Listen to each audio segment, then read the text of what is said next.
اس سے آپ کی کتنی آگاہی ہے، اور اس کی جو ایک اس کا جو ایک فریم ہوتا ہے جسے ہم صرف و نیب کہتے ہیں، یا اس کے جو ایک لوازمات ہیں جسے ہم محاورہ روزمرہ کہتے ہیں، اس سے آپ کی کتنی آگاہی ہے.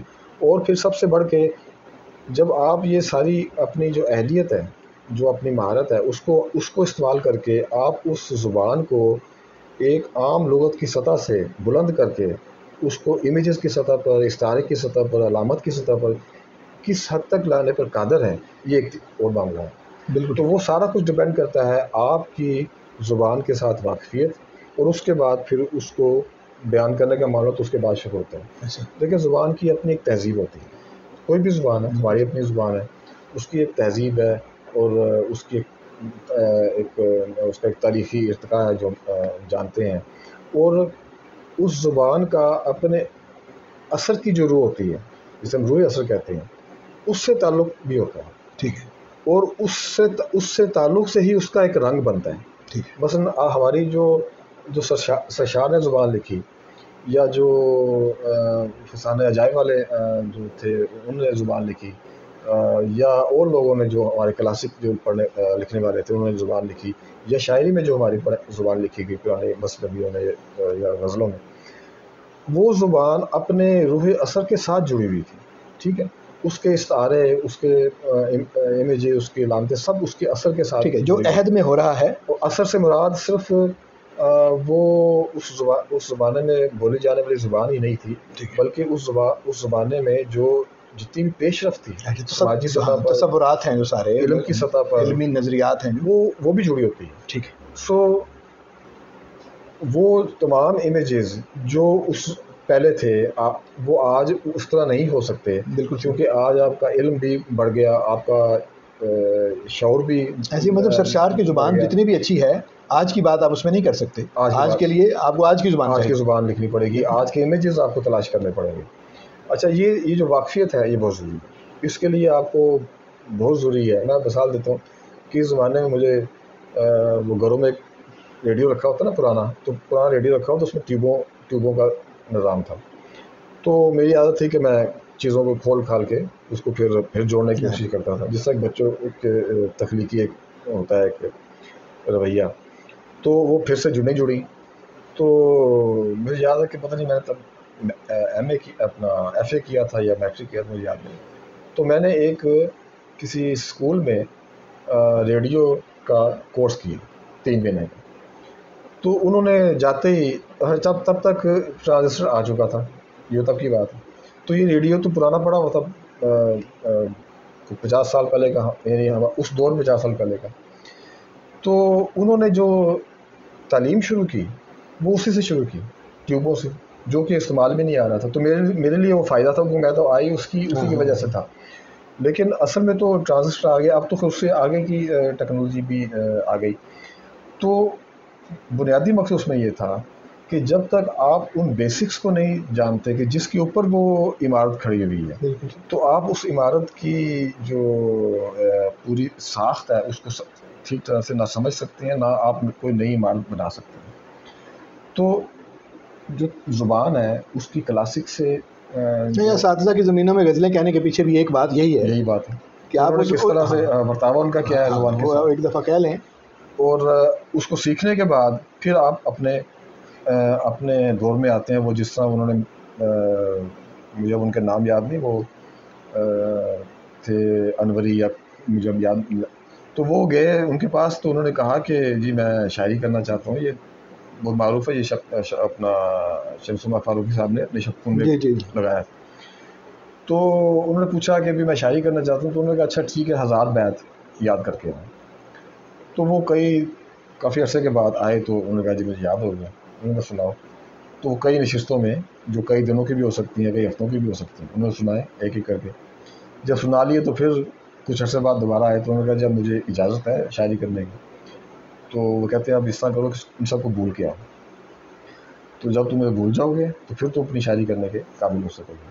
اب اس مثال میں جو ایک بنیادی لیسن ہے وہ یہ ہے، وہ ہے اٹیچمنٹ اور ڈٹیچمنٹ کا. یہ فکشن میں بھی یہ اصول اپلائی ہوتا ہے. ٹھیک، کہ آپ اس روایت سے جڑ گئے، اس کو آپ نے کھا پی لیا، ہضم کر لیا، اپنے جزء بدن اپنے ادبی شخصیت کا جز بنا لیا، بالکل ٹھیک، لیکن پھر آپ نے اس پہ ڈپینڈ نہیں کیا، اور جو آپ کی اصل شخصیت ہے جو کہ آپ کے اپنے اثر کے ساتھ جڑی ہوئی ہے، اور آپ کی ایک خاص جو رہتا ہے اس کے ساتھ جڑی ہوئی ہے، اور آپ کے جو ایک خاص پچوکھڑ ہے اس کے ساتھ جڑی ہوئی ہے، اور پھر یہ آپ کی ایک خاص ذہنی علمی ادبی تربیت ہے، جو آپ کا مطالعہ ہے، جو آپ کے اپنے ذاتی زندگی کے تجربات ہیں، اور جو آپ کا اپنی استاد طبع ہے اس کے ساتھ جڑی ہوئی ہے، آپ وہ پھر زبان نکالنے کی، وہ ڈکشنری نکالنے کی کوشش کرتے ہیں۔ سو ایک لکھنے والا جو ہے وہ ان بیسس کو جاننے کے بعد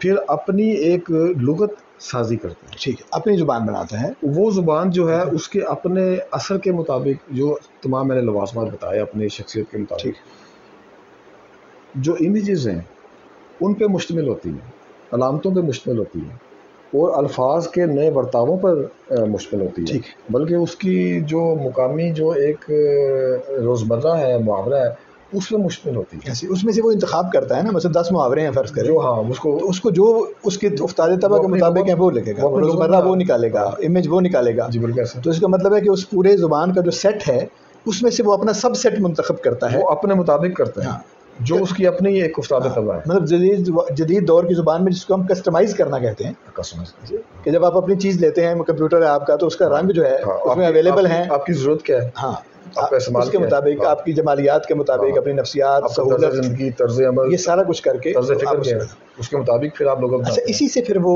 یعنی اسلوب کا بننے کا آغاز بھی ہوتا ہے، اس سے اگلا مرحلہ وہ ہے، اس کا آغاز ہوتا ہے، کیونکہ ترجیحات آپ کی جو ہیں وہ نظر آتی ہیں کہ آپ اس میں کیا کیا ہیں، اور وہ دوسرے سے مختلف بھی ہیں، تو وہیں پر آپ بننا شروع ہوتے ہیں، یہی انفرادیت ہے، بالکل، اور اسی کی بنیاد پہ آپ ادب میں ایک اپنی روایت میں کسی ایک نئے پھول کا اضافہ کرتے ہیں۔ مجھے گلستان ہے جس میں کہ غالب و میر بھی سارے اقبال بھی ہیں، تو اس میں آپ بھی چھوٹا سا ایک کوئی پھول لگانے کی اہلیت حاصل کرتے ہیں اس سارے مرحلے کے بعد۔ بالکل ٹھیک۔ سو زبان جو ہے اب اس کا یہ تو ہو گیا زبان کے حوالے سے، لیکن زبان کا جو اب اس کو آپ کا استعمال ہے، وہ آپ نے جو آپ کا ہدف ہے وہ ہے حقیقت کو، اپنی حقیقت کو بیان کرنے کی۔ ٹھیک، اپنی حقیقت کی جب آپ بات کی تو پھر عصری صورتحال بھی آ جاتی ہے، اور علمی پیش رفت بھی آ جاتی ہے، صحیح۔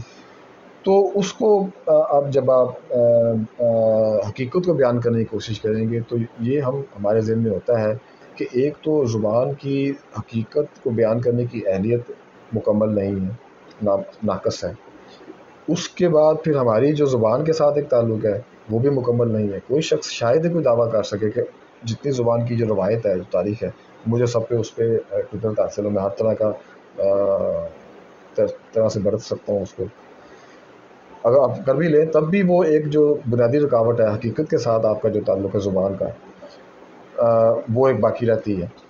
تو فکشن میں آپ ان تمام جو محدودات ہیں ان کو پیش نظر رکھنے کے بعد پھر آپ حقیقت سے رجوع کرتے ہیں، اور اس کا جتنا بھی جو جواقع کی صورت میں یا ایک واہمے کی صورت میں یا خیال کی صورت میں آپ حقیقت کا ادراک ہوتا ہے اس کو پھر آپ بیان کرنے کی کوشش کرتے ہیں، اور اس کے لیے آپ کو یہ کوشش کرنی چاہیے۔ مجھے یاد ہے کہ ایک دفعہ ہم نے ظفر اقبال صاحب کا انٹرویو لیا تھا، اچھا، تو وہ کہتے ہیں جی میں نے آب روا لکھی تو مجھے بڑی شاباش ملی، تو اس کے بعد میں نے سوچ لیا کہ اب نہیں، اب یہ والی شاباش نہیں چاہیے، یہ بہت اچھی بات تو وہ کہتے ہیں یہ والی شاباش اب نہیں چاہیے، ہاں وہ اتنی لے چکے ہیں، وہ تو میں نے ریاضت کی اور میں نے بتا دیا کہ میں نے یہ کر سکتا، یہ کلاسیکل جو زبان کا جو برتاوا ہے میں نے اس پہ کمال حاصل کر لیا اور اس پہ آپ نے مجھے شاباش دے دی، ٹھیک ہے، اب میں نے اپنے آپ کو بیان کرنے کی کوشش کرنا ہے، میں نے خود جو زندگی کو دیکھا ہے اور میری اپنی جو حقیقت ہے اس کو بیان کروں گا، اس کے لیے میں نے پھر اپنی زبان، انہوں نے کہا جی میں نے پھر اس کے بعد مصروں کو اپنی طرز میں بنانا شروع کر دیا، اور جب بھی مجھے لگتا ہے کہ یہ پرانے طرز کے مطابق ہے میں اس کو توڑ دیتا۔ اچھا، اس سے پھر بہت سی ایسی شاعری بھی ان کی ہوئی، ہاں ظاہر ہے جو ٹوٹی ہوئی ہے، جو جس میں وہ ٹوٹا ہوا نظر آتا ہے، لوگ اعتراض بھی کرتے ہیں، لیکن میرا ذاتی خیال یہ ہے، بہت ہی عاجزانہ خیال ہے کہ شاید ان سے بڑا غزل کا آدمی پچھلے 50-100 سال میں کوئی بھی، اس خیال میں اس عاجزی میں بھی ساتھ ہوں، مجھے بڑی خوشی ہے، بہت ہوتا یہ ہے کہ جب ان کے حوالے سے انہوں نے اپنے حوالے سے خود ہی بہت سی وہ کرتے رہے باتیں، لیکن ادب کے اور شعر کے طالب علم کے طور پر ان کے یہاں چیزیں اتنی زیادہ ہیں, ان کو بھی مزہ آتا ہے ہاں کہ وہ مخالفت ہوتی رہے, ان کو دل لگا رہتا ہے. لیکن اس سب سے ہٹ کے ان کا جو اپنا ان کی قد و قامت ہے وہ اتنی بلند ہے کہ یہ ہماری بدقسمتی ہے کہ ایک لیجنڈ ہے جو ہمارے درمیان موجود ہے. ہم تو اقبال کی بات کرتے ہیں نا کہ وہ لیجنڈ تھا جس کے 100 سال پہلے ہماری جو زمانی قربت ہے بہت کم ہے, اور یہ ہمارے لیے خوش قسمتی ہے, لیکن یہ تو ہمارے درمیان میں موجود ہے اس وقت. تو اس سے ہم اس طرح شاید استفادہ نہیں کر پانے. لیکن بہرحال انہوں نے یہ ان کی بات سے میرے ذہن میں یہ خیال آیا کہ آپ اپنی زبان فکشن میں, ہم فکشن کی جو بات کر رہے ہیں, تو اپنا جو برتاوا ہے اس کو آپ سمجھیں, اس کو لے کے آئیں, اور حقیقت کو بیان کرنے کی ہم اس پہ کوشش کرتے ہیں. اور جب وہ کوشش جو کرتے ہیں زبان کے ذریعے حقیقت بیان کرنے کا, تو پھر وہاں پہ مقام آتا ہے بیان کا. اصل میں ایک اور بات میں چھوٹی سی آپ سے گزارش کرنا چاہتا ہوں, وہ یہ ہے کہ یعنی ہم باتیں تو کر رہے ہیں لیکن ظاہر ہے یہ بہت بڑی بات ہے. ہاں بڑی بات ہے. یعنی بہت سے لوگوں کا اس میں گم ہو جانے کا بھی خدشہ ہے. یعنی آپ اتنا بڑا کھلارا, میں ظفر اقبال صاحب کی آپ بات کر رہے ہیں تو میں نے یہ لفظ استعمال کیا جب میں نے ان پہ لکھا کہ انہوں نے جتنا کھلارا ڈالا ہے اس کا کافی سارا حصہ سمیٹ کے بھی دکھایا ہے. تو ہم کسی کوئی ایسا آدمی ہو جو کھلارا بڑا ڈال لے اور اس سے سمیٹا ہی نہ جائے, تو یعنی یہ اس پہ غنیمت سمجھ لیتے ہیں کہ ہم وہ جو بڑی زبان ہم کہتے ہیں یا ایک کلاسیکی زبان ہے اس تک پہنچ جانا بھی ایک کامیابی ہے بہت بڑی. یعنی آب رواں لکھ لینا بھی ایک بہت بڑی کامیابی تھی. تو اکثر ہمارے لوگ جو ہیں وہ اس کامیابی کو حاصل کر کے وہیں رک جاتے ہیں کہ جب یہ کامیابی حاصل کر لیا, اس کی داد بھی مل گئی ہے, تو اس کا مطلب ہے کہ اب اسی میں لکھنا چاہیے, مطمئن ہو جاتے ہیں, اور اسی میں ہی وہ اپنے کو پکاتے رہتے ہیں. وہ ٹھیک ہے, اچھا بھی لکھا جاتا ہے, لیکن پھر آپ اپنا نہیں نکال سکتے. پھر اپنی حقیقت کو بیان کرنے کے لیے آپ کے پاس نہ اپنی لغت ہوتی ہے, نہ اپنے امیجز ہوتے ہیں, اور وہ جو آپ کا اس کی بنیاد پہ جو آپ کا ایک اسلوب بنتا ہے جسے ہم بیان بھی کہتے ہیں. بیان شاعری میں بھی ہوتا ہے, بیان نثر میں بھی بیان ہی ہے. تو وہ جو بیان بنتا ہے اس میں نہ انفرادیت ہوتی ہے اور نہ وہ حقیقت کی جو اندرونی جو ایک اس کی تہیں ہیں اس تک وہ پہنچ پاتا ہے. ٹھیک ہے, جب ہم یہ آپ نے یعنی ہم چونکہ اس طرف کو جا رہے ہیں کہ عملی اصول کیا ہے اچھا فکشن لکھنے کا, بڑا فکشن لکھنے کا, زبان اپنی دیکھیں. اس میں جو تیسرا اصول ہے وہ آپ نے زبان, اس کے بعد پھر بیان ہے. ٹھیک, اب جب زبان کو آپ نے استعمال کر رہے ہیں اور حقیقت کو آپ بیان کر رہے ہیں تو پھر اس میں آپ کی بیان کی ایک انفرادیت ہونا بہت ضروری ہے, کیونکہ یہ بات تو ایک یہ بات کیا فرق ویسے ہے, کیا باریک فرق آپ کیا کر رہے ہیں زبان میں اور بیان میں؟ یعنی زبان تو آپ نے سیکھ لی, اس کا مطلب ہے کہ زبان کے جو صرف نحو کے اصول ہیں وہ ہو گئے, تخلیقی زبان کا جو اپنا ورتارہ ہے اس کی جو روایت ہے وہ ہو گئی, روزمرہ محاورہ وغیرہ وغیرہ یہ سب کچھ سیکھ لیا آپ نے, تو یہ تو بن گئی کہ آپ کو زبان. بیان کا مطلب یہ ہے کہ آپ حقیقت کو دکھانے کے لیے تصویر کشی کر رہے ہیں, اس سارے کو استعمال کیسے کر رہے ہیں, استعمال کر سکتے ہیں. بالکل, یہ تو وہ ٹولز ہیں جو آپ نے رکھ لی ہیں. ٹھیک ہے, پہلے وہ سیکھنا لازم ہے. وہ ٹولز استعمال کرنے آپ کے پاس ہونے بھی چاہیے. ٹھیک ہے, پھر اسے استعمال کرنے کا فن آپ کے پاس ہونا چاہیے. پھر آپ نے ان ٹولز کو استعمال کر کے ایک ریڈیو بنانا ہے. ٹھیک, بنا کے دکھانا جو ہے, وہ دکھانا جو ہے وہ پھر یہ بیان ہے. وہ بیان ہے کہ آپ اس حقیقت کو اب پیش کیسے کر رہے ہیں.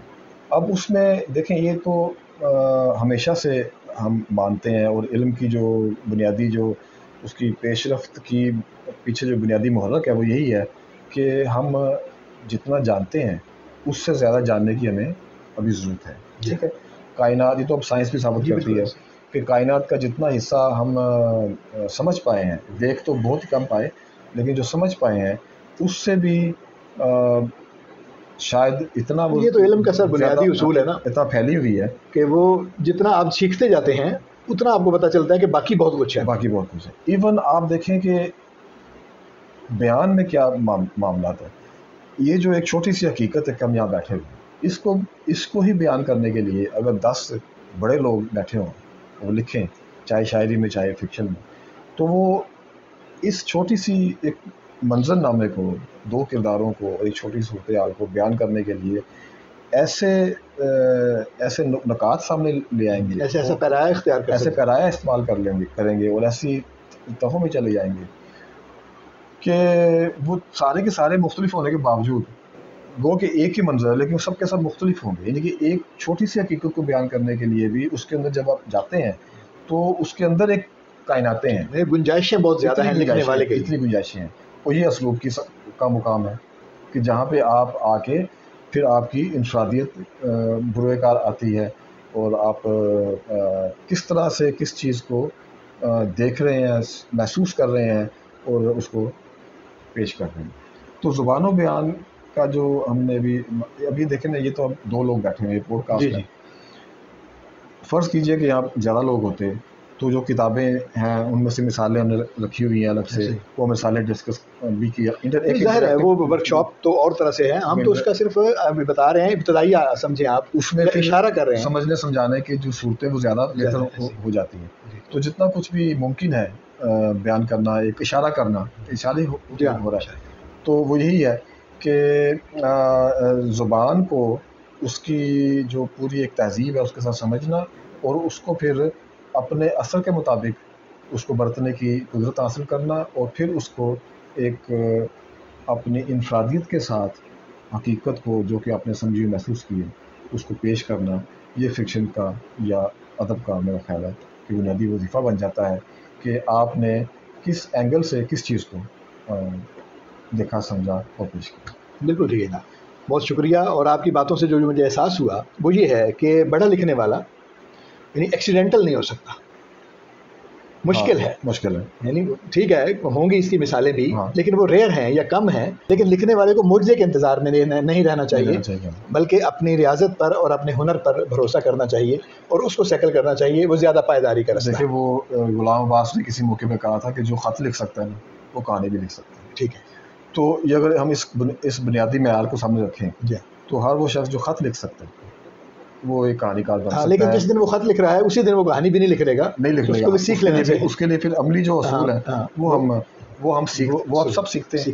جو بڑے سے بڑا جینیس بھی ہے وہ بھی سیکھتا ہے. آپ دیکھیں وہ الوا ایڈیسن سے میرے خیال میں جڑا جاتا ہے کہ اس نے کہا تھا کہ 1% جوہر ہوتا ہے اور 99% ریاضت ہوتی ہے. تو جینیس بھی جو ہوتے ہیں ان کے ہاں جو ان کی جو سیکریفائس ہے، ان کے ہاں جو ان کی محنت ہے اور لائف لانگ ایک پوری اسٹرگل ہوتی ہے اس کو مائنس کر دیتے ہیں. بالکل صحیح. ہم تو صرف یہ دیکھتے ہیں کہ اس نے کیا پیدا کر دیا، اس کے اوپر اس کی یا اس نے مطلب ہے کہ 6 مہینے میں بیٹھ کے ناول لکھ لیا تو اب وہ ظاہر صرف 6 مہینے نہیں ہے، اس کے پیچھے پوری زندگی ہے.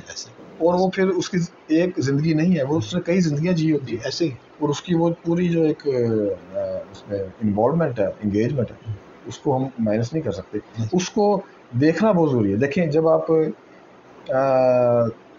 تصویر بناتے ہیں نا تو وہ گراف کی صورت میں ہوتی ہے ایسے، یا آپ سمجھیے ایسے تو وہ گراف کی صورت میں ہوتی ہے. لیکن جب وہ تصویر سامنے آتی ہے تو گراف اس میں پیچھے چھپ جاتا ہے، غائب ہو جاتا ہے، بٹھا دیتے ہیں. لیکن جس نے بنائی ہے وہ تو گراف کی صورت میں. اسی طرح سے جب آپ تان لگاتے ہیں تو وہ سروں کا ایک گراف ہوتا ہے کہ کہاں آگے پیچھے پلٹے کی صورت میں وہ تان لگتی ہے. لیکن جب وہ پیش کی جاتی ہے، پرفارم کی جاتی ہے، تو وہ جو نکرے ہوتی ہیں نا پلٹوں کی وہ صاف کر دی جاتی ہے. تو وہ ایسے ہی لگتا ہے کہ سموتھ ایک لہر ہے ہوا کی جو کیا چل رہا ہے. بالکل اسی طرح سے جو یعنی وہ لکھنے والے کے لیے یا بنانے والے کے لیے اور شے ہے، اور دیکھنے والے کے لیے اور شے ہے. تو ہم تو چونکہ لکھنے والے کاریگروں کے لیے بات کر رہے ہیں تو ان کے لیے یہ اصول ہے کہ وہ گراف پہ بنائیں، وہ اس طرح سے گراف پہ بنائیں اور بعد میں پھر جب اس کے کونے خدرے آپ مٹا دیں گے تو دیکھنے والوں کو نیچرل لگے گا. لیکن آپ کی طرف سے وہ گراف ہے. یہ کیسی اچھی بات کی اور کیسے عمدہ مثال کے ذریعے بڑے مجھے ان کا نام یاد نہیں ہے، تو بڑے ہمارے بزرگ گزرے انہوں نے کہا کہ بڑے فن کی پہچان یہ ہے کہ وہ آپ کو لگے نہ کہ یہ فن ہے. یہ بات دہرائی گئی بہت. اس کو حلوا کر کے آپ کے پیش کریں کہ آپ کو لگے کہ یہ بات ہے. آپ آسانی کے ساتھ کچھ ایسا کر رہے ہوں بظاہر، لیکن اس کے پیچھے بہت ساری ریاضت. اتنی آسانی سے وہ ایک تان لے لیتا ہے اور اتنی آسانی سے وہ ایک کیفیت کو بیان کر دیتے ہیں. تو یہ جو ایک طاقت ہے اس کے پیچھے ٹھیک ہے اس کا جوہر بھی کام کر رہا ہوتا ہے، لیکن اس کی ریاضت، اس کا ویجیلنٹ ہونا بہت زیادہ، اور اس کا جڑا ہوا ہونا ہر چیز کے ساتھ، یہ بہت میٹر کرتا ہے. تو اپنے دوست اظہر فراق کے ایک بروقت شعر پہ اس کو ختم کرتے ہیں. یہ نہیں دیکھتے کس کی ہے ریاضت کتنی، لوگ آسان سمجھ لیتے ہیں آسانی کو. تو بہت شکریہ. امید ہے کہ ہمارے دوستوں کو یہ باتیں پسند آئی ہوں.